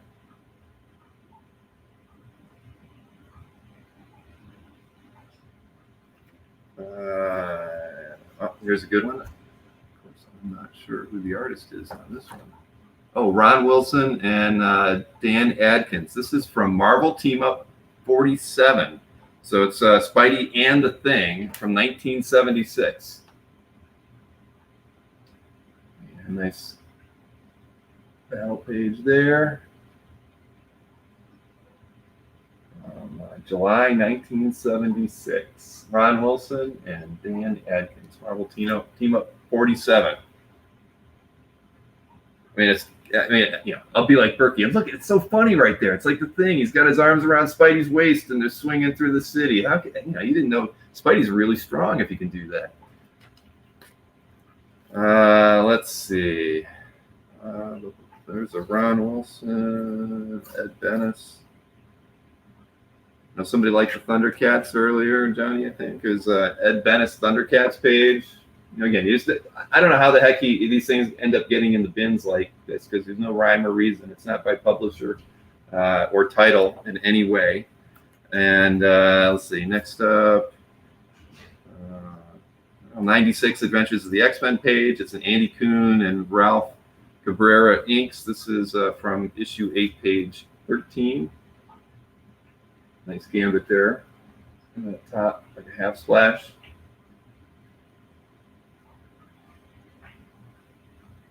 Yeah, that's Early Wilson for the Thing, definitely. Any questions? No, I think everybody kind of like the Marvel Team Up page that I showed. Oh, yeah. I believe that's a Sal page, I think. No, it's Ron Wilson. It is. I'm sorry, Ron Wilson. That's right. Ron Wilson inked by Dan Adkins. Oh. So, these are the ones I haven't shown yet. Let's see. This is a Kurt Swan Superman 395 page with Dave Hunt inks. Right there. And again, anybody interested in anything, shoot an email to mikeburkey@aol.com. Nothing is priced, unfortunately. But, that's the hard part. Quick change artist. What am I supposed to do all the showing here? No. I can do some too. This is a whole stack of fruits. We each take turns. All right. Well, here, I'll just show. I wanted to get to something different. This is a Ed Bennis, Brian Garvey. Ed Bennis, I never even heard of that. This is a Gunfire #7 cover from 1994 DC book. Yeah, I'm not familiar with it either. It's Me neither. Glenn Wein book. So there you have that one. Early Bennis, I guess. Early Bennis, not Elaine Bennis. Firestorm #85, Tom Greinberg and Sam De La Rosa, sort of cool. Without the glare, Firestorm page from 1989. Oh, you already showed all these? Yeah. Okay. Yeah, just grab anything you see. And here is a Ghost Rider 2099 #1 page, Chris Bacallo and Mark Buckingham. Oh, yeah, that's pretty nice. Ghost Rider 2099, first issue. Bacallo and Buckingham. What a good pair on that one. I remember when all the 2099 characters came out, in 93, 94, 90, in the early 90s. Yep, yeah, that's great. Okay, you don't see those every day. Yeah, there you go. That's sort of cool. Yeah. Because it's Kurt Swan. Well, yeah, sure. New Titans 81. I didn't even know Kurt Swan worked on it, but New Titans 81, a Kurt Swan page. Guy looks like the Warlock, but I know it's not. But there's a Kurt Swan doing the Titans in 1991. How about that, huh? Yeah, go with that one. Carrie Gamble, Hulk, Hawk, and Dove Splash. And again, I know some of these aren't really high-ticket end pieces, sort of cool. Oh, Marvel Superheroes, Don Heck, Pencil Inks, Marvel Superheroes, #15. Cool Thor page. Nothing earth-shattering. Another one from the same book.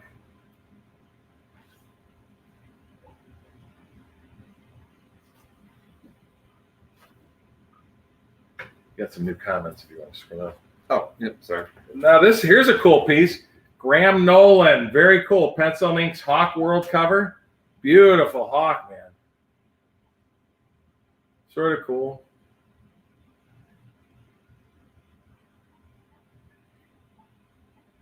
Graham Nolan Hawkman cover. I kind of like that one.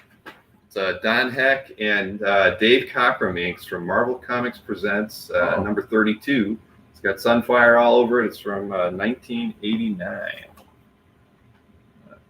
That's pretty nice. Sorry, we're not taking these out of the bags, but we'll do the best to not have any glare on anything.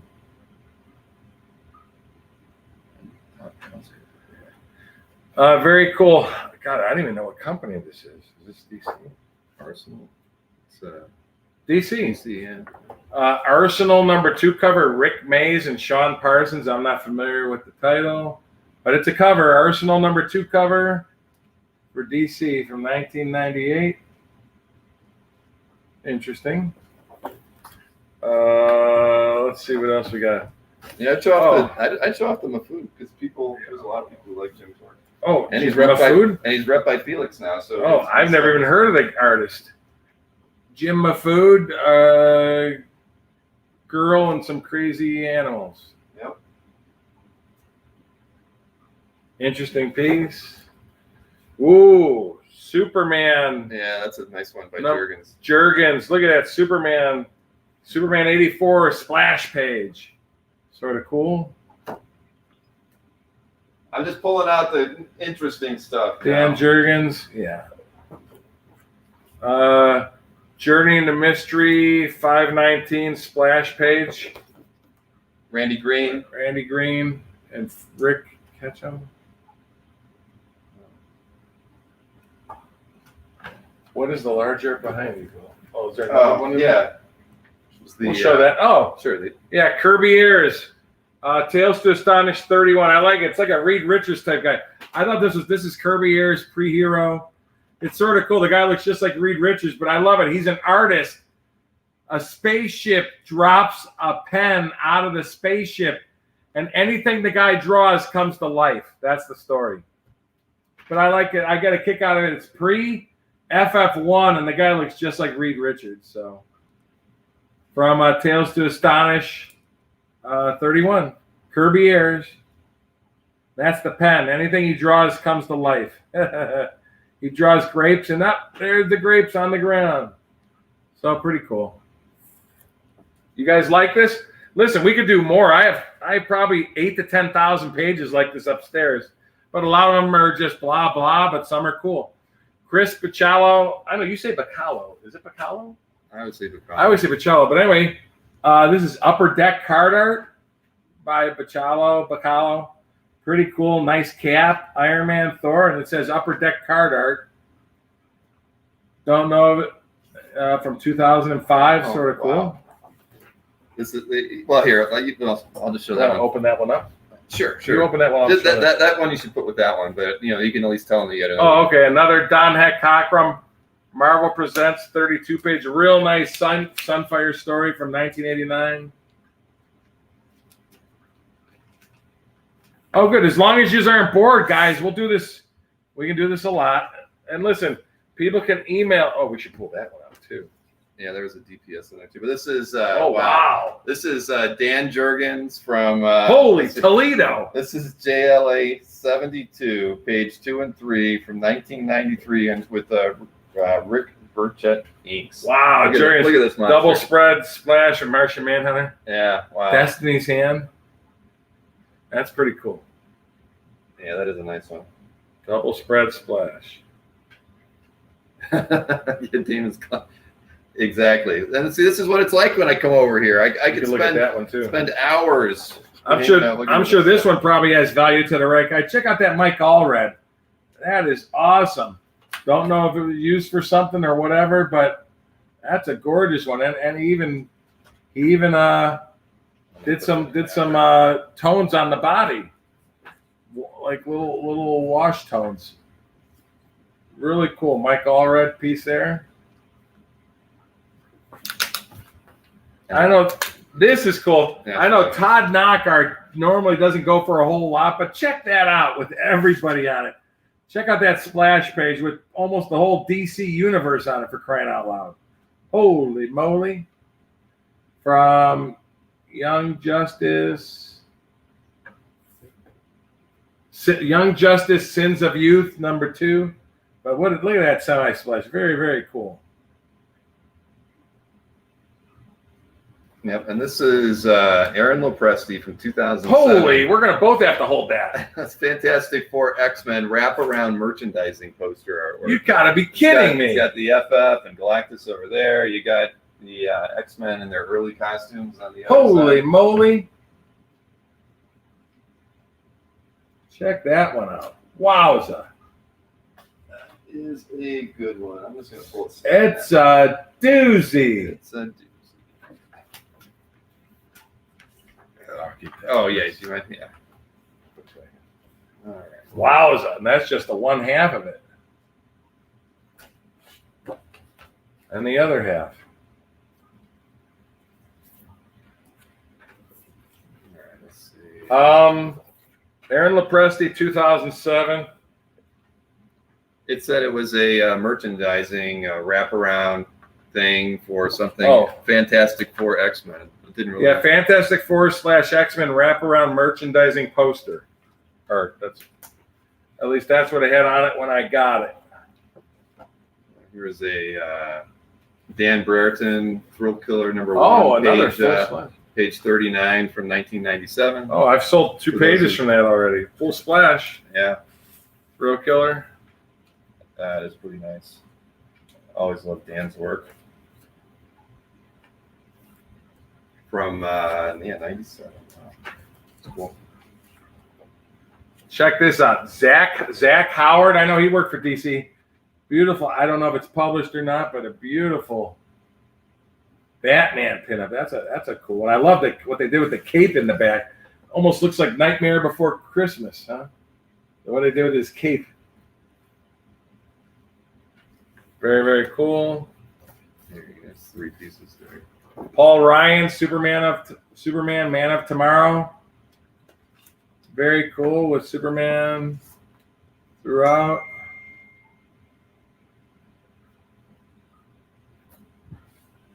Real nice Ron Lim Surfer Galactus pinup from 2007. All done in detailed pencils. I have no EC art in these bins. That's too big.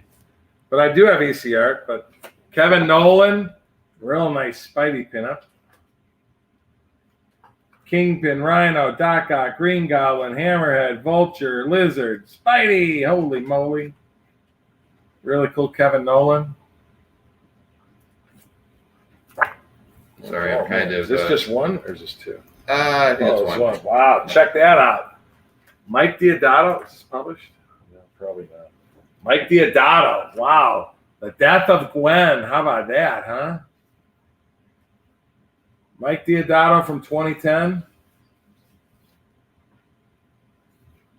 It looks better actually angled like that.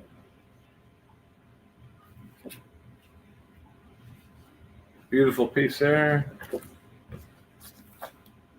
Steven Sadowski, The Last Phantom, #7 published cover.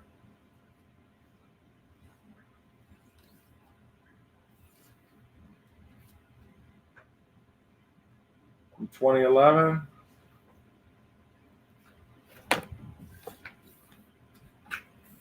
David Lapham, Daredevil versus Punisher. Really cool battle page with Daredevil going after some bad dudes, and you get the Punisher at the bottom.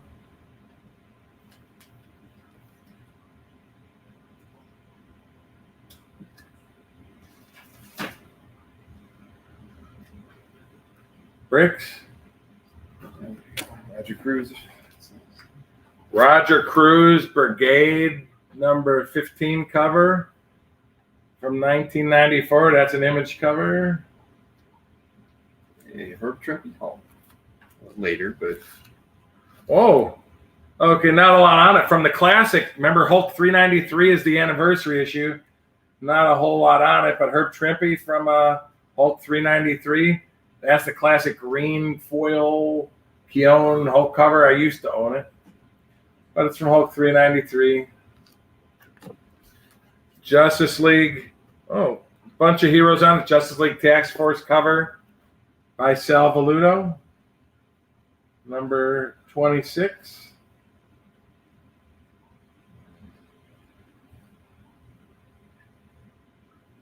Here comes trouble. Burkey. Another Justice League of America number 84 cover. Wonder Woman and the whole gang. Kevin West and Ken Branch. The whole gang, Blue Beetle and everybody. Oh, wow. You don't see these too often. Dick Giordano. Oh, yeah, this is pretty cool. Dick Giordano, Celebrate the Century. This is when they did their, they had the book on all the Marvels, on all the DC stamps. Sort of cool. Great images of Superman, Black Lightning, and Plastic Man. When they did these are published. Even has production notes on the back of it. Sort of cool. Sure. I'm adopted, and I told you, a buddy of mine, his son is moving in tomorrow. He's going to college at Kent State. Tony Daniel, the 10th. Very cool page. Beautiful, beautiful detailed page. Look at that. Wow. Yeah, so you got some good stuff in here, Mike. Wow, look at that. Mike Deodato, Glory 5 splash. Beautiful, beautiful. Look at that. Wowza.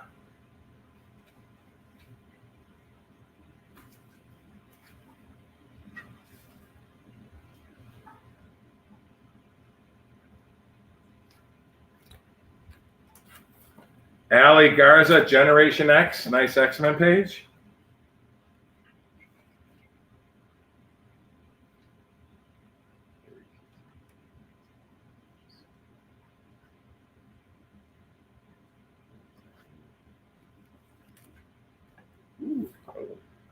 Justice League Unlimited cover. Zach Howard, published cover. Justice League Unlimited 34 from 2007. Nice Superman cover.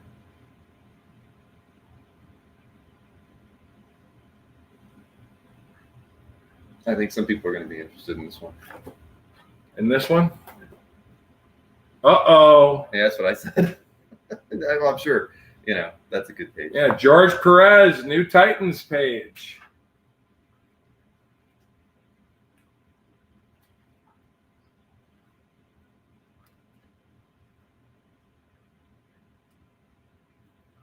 Very cool. Mike Deodato Hulk page. Cool images of the Hulk, and boy, it looks like Spitfire, but I don't know what the girls are. Mike Deodato. Oh, here's a nice, I'm not familiar with the artist. Thor Annual 19, but nice splash page with Thor. 1994.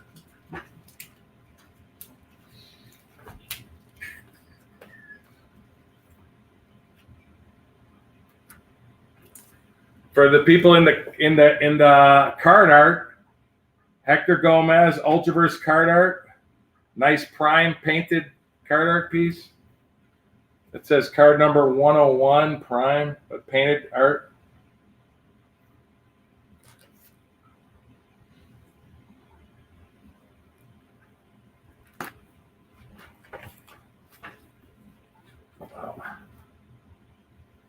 Yeah, I never read it, but I've never heard. Boy, the detail on this it's a double spread splash. The heck is this? Chapel number 1, page 16 and 17, double spread splash. I'm not familiar with the character at all, but it's a double spread splash. That's just phenomenal. But I don't know. It's when they still did word balloons on pages, so it's from 1995, but it's a double spread splash from Chapel number 1.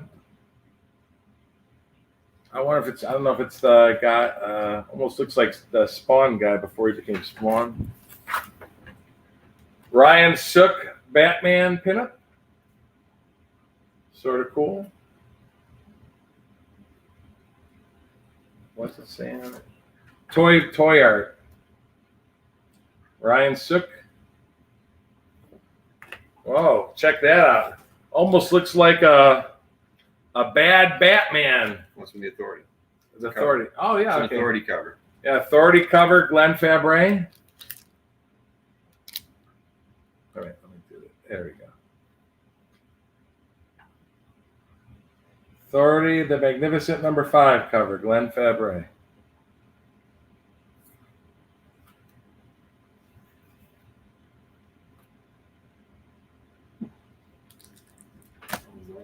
Oh, another Mutant Misadventures of Cloak and Dagger, Mike Vosberg pencil and inks.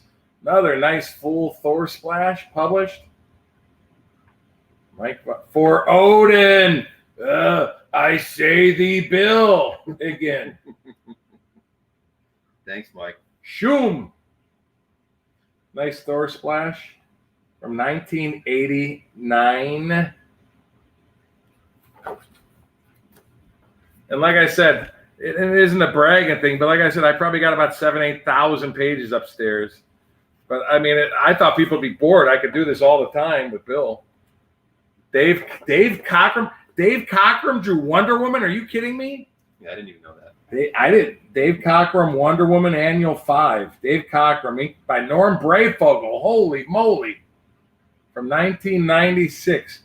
Dave Cockrum, Wonder Woman. That's news to me.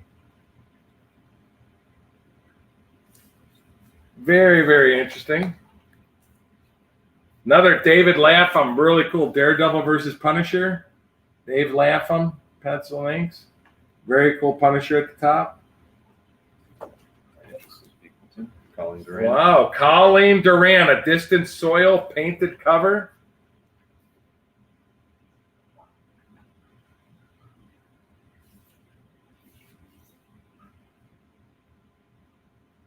From 1999. Top really looks like Bernadette Peters young with brunette hair. If you remember, if you're old enough from the 70s to remember her.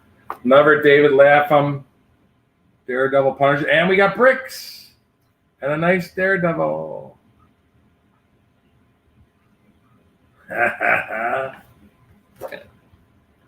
Oh, nice Dick Ayers. It is sort of cool. Yeah. Nice Dick Ayers FF pinup from 1997. I love the lettering at the bottom as much as the art. Very cool. Mark Bagley, Hawkeye splash page. Bagley inked by Milgram. Interesting. Oh, if you have a double, yeah. Yeah. This is Tony Daniel and Kevin Conrad. Let's see. Wow, this is weird. From American Splendor, Harvey Picar did a Supergirl pin. No, that's not Harvey Picar. Oh, it's not a Harvey No, Picar? no, okay, that's, okay, it's somebody else. I'm sorry. I didn't know. No, they let Joe Picar, I think. Is Oh, his okay, name. never mind. I only knew Harvey Picar. I didn't even know.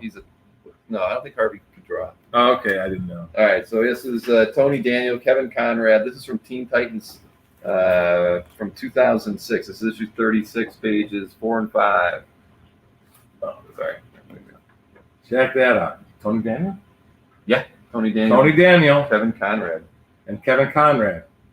Double page spread. Wow. Since it's got panels, everybody, not a splash, but a spread. Very cool. That's the last of the bin that we carried down. I mean, there's obviously a ton of stuff here, but a lot of it's very miscellaneous-y. We pulled up. We showed you half of it, half of the bin that we carried down with us. Sean Dietrich. I mean, he's pretty popular. Is he? God, I don't know him at all. Sean Dietrich, Bubbles from Atlantis, Chapter 10. So I guess it's published. But so there you go, everybody. If you saw anything that you were interested in, shoot Mike an email. He'll probably be spending the whole rest of the after. This is I didn't show it. Yeah, I didn't show any of that stuff. But, well, Bill's putting stuff back in the bag. Yeah. I can go quicker. Al Rio, nice. Was it White Queen? Yeah, White Queen pinup by Al Rio. Al Rio is passed, about 10 years ago, I believe. John Stinsman, Team Youngblood. Might be published. I have to do some research. I think it is published. Oh, check this out. Oh, cover recreation. Yeah. Oh, Tony DeZuniga. Some people say DeZuniga. Some people say DeZuniga. But he did a pretty cool cover recreation to Thor 370 cover.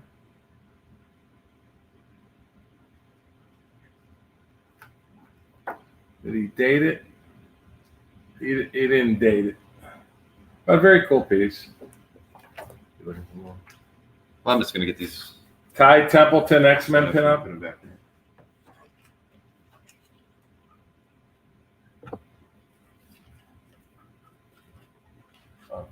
Yep. Oh. This. Published semi-splash Salvador LaRocca, Invincible Iron Man number 5.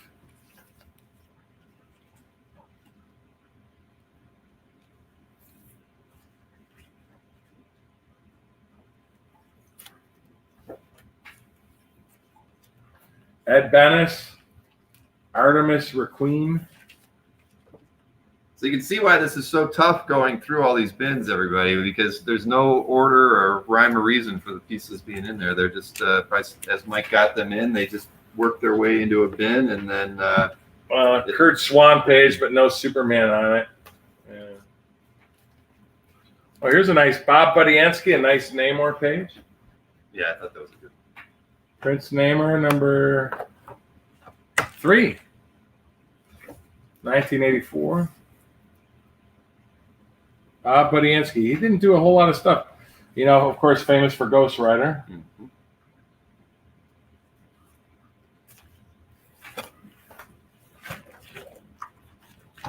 Bill Reinhold. But I think this is published. Bill Reinhold, Punisher Splash from 92.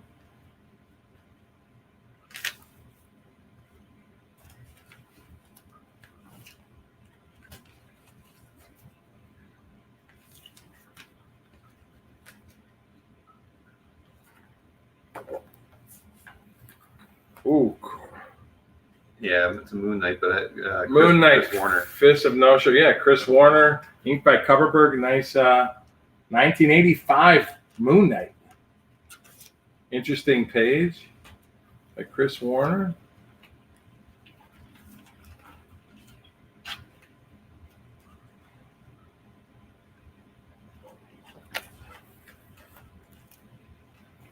Bloodshot number 27, double spread splash.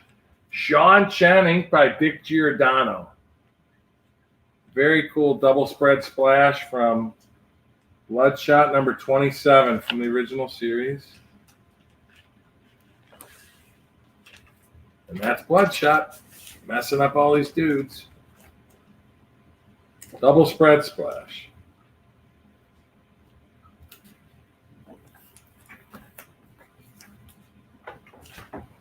Well, this has all of them on it. Yeah, it does. That's a good page. Martian Manhunter number 2 by Gus Vasquez. But it's Supergirl. Is that Supergirl? Superman getting beat up, then it has everybody at the bottom.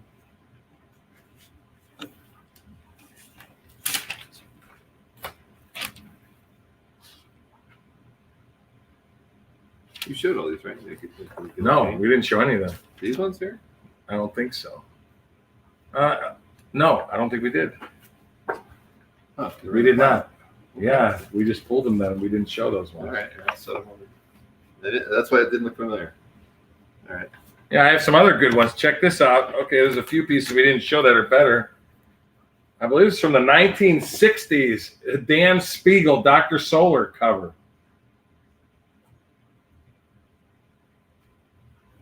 So actually, maybe it's later, not 60s, but it's drawn on DC. It's DC cover stock. Dr. Solar number 32. Sort of cool. Check this out. This is a beautiful, the insect guy. I love this. From 1985, Gil Kane pencil inks Who's Who. I know the Adam. Yeah, that's the Adam on it. Adam's on it right there with him. The insect guy. I forgot his name. What did they say at the top? Oh, the Blue-Eyed Bandit. That's right, the Blue-Eyed Bandit. Oh, God. A very cool 1980s Gil Kane pencils and inks. Very cool. This is gorgeous. Matt Haley, Matt Haley, Pencil and Inks, Firestorm 19 cover. Beautiful, beautiful.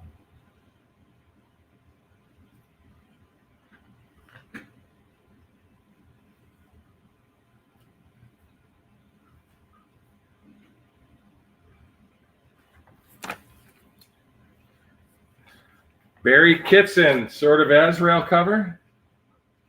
Issue 25.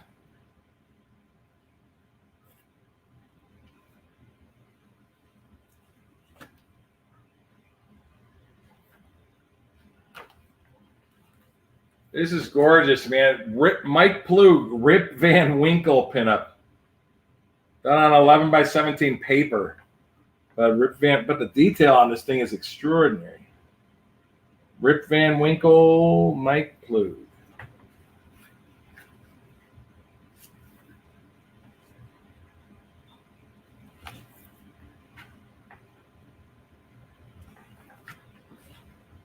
I know they had a bunch of different artists, but I just love it. Ed Murr, but it's a published splash page. The Marvel Comics Presents 120. Check that out from 1992. If you like 90s Spider-Man. Yeah, I wish it was a McFarlane. It's a McFarlane. The only thing in common with it is his last name begins with an M. Ed Murr. Could be Ed McFarlane. McFarlane. Going. Oh, along came a child. Beautiful Spidey, published splash. And Mike accepts time payments. Thank you, Alberto. What Alberto say? Mike accepts time payments. Yeah. Oh, yeah. There you go. Yes, Alberto. Thank you. The reminder. I don't even. Oh, it's a published cover. Fabiano Nieves, Red Sonja 53 cover. Oh, unused. Okay. Fabiano Nieves. Oh, there's a double spread very nice. Barry Kitson. Yeah. Barry Kitson, Azrael 12. Double spread. But that's the money shot, the left side. Azrael 12. Oh, another Mike Deodato. Glory 5 splash. They oddly enough put the words on the back of it. Oh, they are separated, so they just split them up. But really nice Glory 5 splash. Mike Deodato. Pencils and Inks from 1995.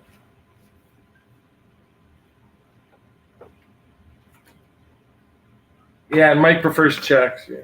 Yeah. Unless you live if you live out of the country, we make sacrifices. Randy Green, Tomb Raider. Sort of sexy ink by John Seibel. Tomb Raider. Sexy Lara Croft.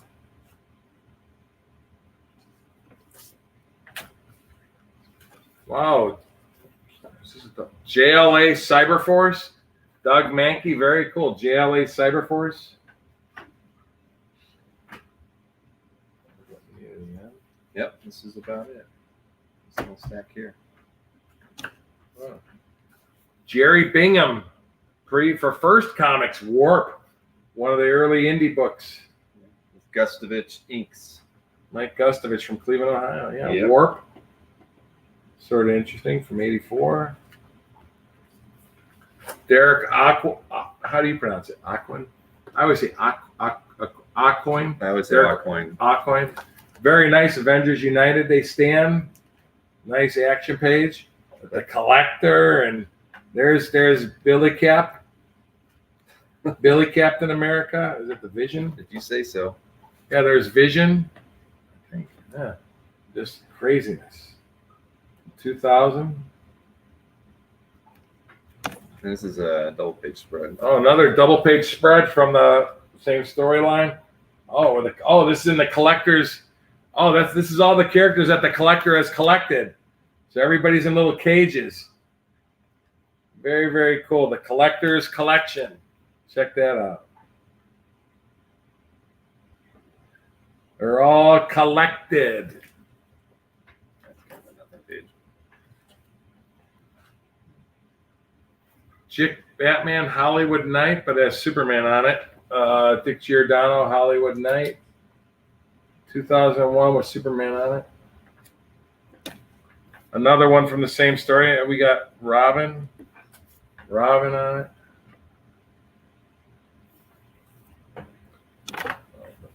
Now you showed all these, I think. The key was, I said, that was awesome. The FF, this is the better stuff. I know the Madman was really great. The Upper Deck art.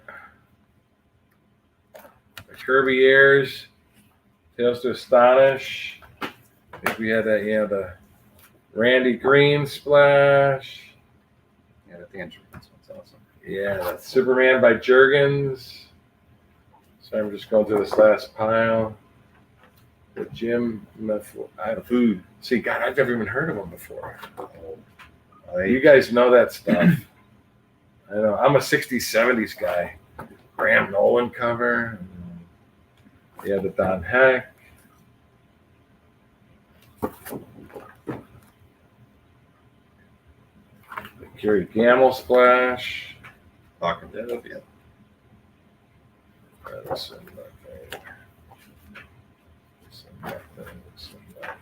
See how he goes? Firestorm. Andy Kuhn, nice Gambit page. Oh, interesting. Ed Bennis. Oh, yeah, these are the ones you did. Ed Bennis, Thundercats. Yeah, you weren't around. Then there's that cool early team up page. Nice team up and Spidey. Thing and Spidey, I mean. Yeah. So I think that's about it. The Wolverine. Yeah. Oh, there's this one. Really cool Superman FF team up page. I thought it was sort of cool. Jurgens and T-Bear. John Buscema pencil and inks. And of course, we got our Frank Bruner. I think this is one of his. I remember reading. I think this is one of his first published arts. Creepy 10, twice up too. This is like 14 by 20. Yeah, and that is Rudy Nebrez. Yeah, and the X-Men and the. Well, that was in a bag too. I'll put that one back. Oh, that's right. Well, this one. Oh, that's right. The Wolverine bag. The Ditko Solar page. And the New Mutants. And the Style Guy to Orion. Disco Dancing. Vosper. That's everything, folks. So, yeah, if you saw anything you liked, certainly shoot Mike an email. Mike Burkey at AOL.com. Oh, that's right. Oh, and let me get my other sheet. The art for, I'm going to do the art for. You're going to do the art for your Wednesday? Just everybody. Yeah, tell everybody. Well, just remember that we've got the big $500 and under show with Anthony and Jason on Monday evening at 9 p.m. Eastern. So you're going to want to tune into that. I've already, both of those guys already got me all their artwork, and I can't see how it's not a sellout because it's all good. It's all heroes in tights pretty much. And Jason's got, I'm not going to give anything away, but Jason is true to form on the characters that are in this one, and there's a lot of them, and it's I can't see how we don't have a sellout that day. Yeah. And our Dueling Dealers show on Wednesday, me and Anthony, it's a regular Dueling Dealers show.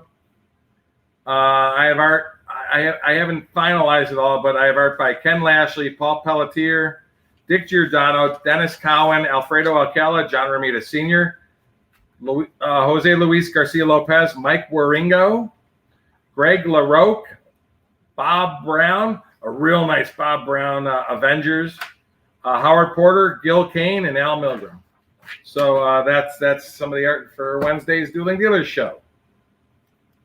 Well, it's the night before the Comic Link, but it is all $500 and less. So that's Monday. Yeah. Right. Dave's talking about but our Wednesday show's a regular show. Our Wednesday Dueling Dealers, right? Right. So we're bookending the Comic Link auction. Right. And those of you who were hoping to see us do another Comic Link watch party, Josh asked me not to do a watch party on featured auctions. So we will not be doing a watch party on Tuesday. Focused auctions, he doesn't care. And he's happy when we do recaps on the featured auctions as well. But he didn't want me doing a live watch party. So that's cool. I don't care. I'll do whatever. As long as we get to do them after, I'm good with that. Yeah, recaps are fun, talking about what sold, what was interesting, what blew everybody away price-wise, what went for good deals. considered by people. So it's fun always gauging, what you think stuff should go for. It's fascinating. Exactly. So yeah, if everybody had a good time with this, and I wasn't able to watch the chat at all while we were showing everything, but if you enjoyed it, shoot me an email so we know. Well, we'll see how many emails Mike got, but if you enjoyed it, we'll do these a little bit more frequently when we're doing these special art drops and whatnot. So, I had a good time. This is what I do when I come over here is I just pull out a bin and we just start going through artwork. I really like that one. Yeah, John Buscema pencil inks. Yeah, so that's pretty cool. So, so again, if you claimed something earlier, definitely email Mike. Send me an email. Mike, see stuff you like, email me. We'll figure things out and go from there. Yep, exactly. All right, everybody. Thank you for tuning in. I appreciate it. Enjoy the rest of your weekend. See you Monday with Bill and Wednesday with me and Anthony. Right. And Sunday, I do have another collector conversation at 9 p.m. So, yeah, full schedule of shows like always. All right. So have a good afternoon, everybody. Thanks for tuning in. I appreciate it, as does Mr. Burkey here at the Romita